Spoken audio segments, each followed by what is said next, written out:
अस्सलाम वालेकुम नाज़रीन, कल्याण न्यूज़ टीवी सां मां आहियां रहीम बख्श पवर। सबके पहिरीं नज़र ॾींदासीं अॼु जी अहम ख़बरुनि ते। जरवाल भरिसां लुंड बिरादरी के पुराणे तकरार सबबि नौजवान सदाम लुंड मुंबई में अगवा थी वियो।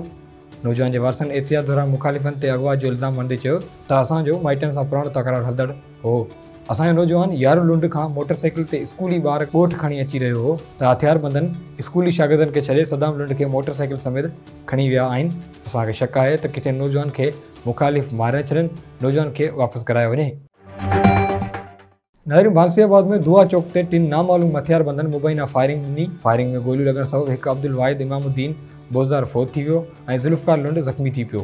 फायरिंग खां पोइ इलाइक़े में ख़ौफ़ ऐं हिरास फैलिजी वियो।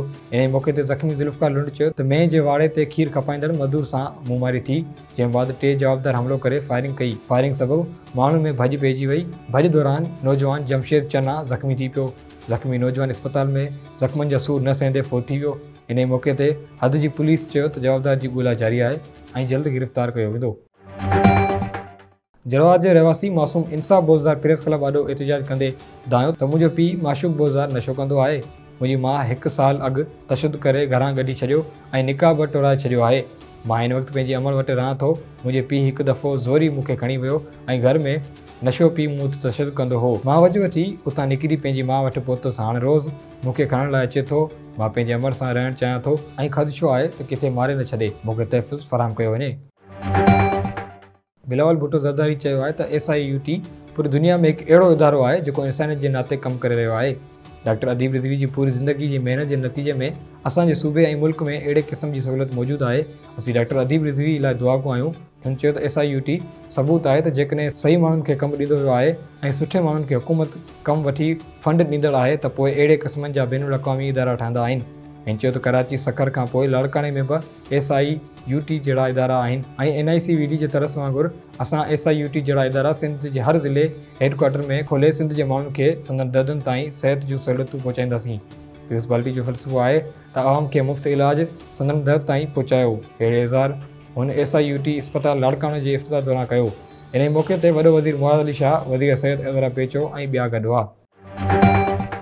सकरन में अवामी वर्कर्स पार्टी पारां ठठे जो कोस्तानी इलाइक़े में अरबन खां पखियुनि जी शिकार तां रोकण जे ॾोह में बेदर्दी सां क़त्ल थियल नौजवान नाज़िम जोखियो वारे वाक़े ख़िलाफ़ एहतिजाजी मुज़ाहिरो कयो।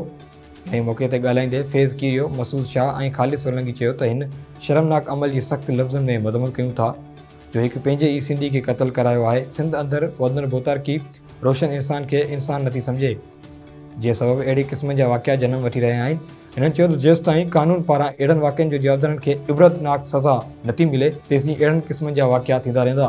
कानून हरकत में अचे ऐं शहीद नाज़िम जोखियो जे क़त्ल में मुलविस जवाबदारनि खे फ़ौरी गिरफ़्तार करे इबरतनाक सज़ा ॾिनी वञे। नाज़रीन, काज़ी अहमद में जश्न ईद मिलादुन्नबी सल्लल्लाहु अलैहि वसल्लम जे सिलसिले में नूरानी शादी हाल में महफ़िल सजाई वई। महफ़िल जी शुरूआत तिलावत क़ुरान पाक सां हाफ़िज़ गुल मोहम्मद राहू के, जॾहिं त नात ख़्वाननि नादिर हुसैन अबड़ो, शौकत अली ताई नातू पढ़ी महफ़िल में वेठल आशिक़नि खे जुमाए छॾियो। इन मौक़े ते महफ़िल खे ख़िताब कंदे कारी मीर हसन अतारी चयो त रबीउल अव्वल जो ॾींहुं उम्मत मुस्लिमा लाइ रहमत बरकतुनि ऐं ख़ुशियुनि जो आहे। महफ़िल जी शुरूआत तिलावत क़ुरान पाक सां हाफ़िज़ गुल मोहम्मद राहू के कई, जॾहिं त नात ख़्वाननि नादिर हुसैन अबड़ो, शौकत अली ताई नातू पढ़ी महफ़िल में वेठल आशिक़नि खे जुमाए छॾियो। इन मौक़े ते महफ़िल खे ख़िताब कंदे कारी मीर हसन अतारी चयो त रबीउल अव्वल जो महीनो उम्मत मुस्लिमा लाइ रहमत बरकत ऐं ख़ुशियुनि जो आहे। हिन महीने असांजो आका सल्लल्लाहु अलैहि वसल्लम मदनी ऐं दुनिया में तशरीफ़ फरमाया। इन मौक़े ते महफ़िल में आशिक़ान रसूल वॾे अंग में शिरकत कई। नाज़रीन, ही हुई अॼु जूं अहम ख़बरूं। वधीक तफ़सीली ख़बरुनि लाइ विज़िट कंदा असांजी वेबसाइट www.dailykalyan.com ऐं असांजो फेसबुक ऐं यूट्यूब पेज डेली कल्याण।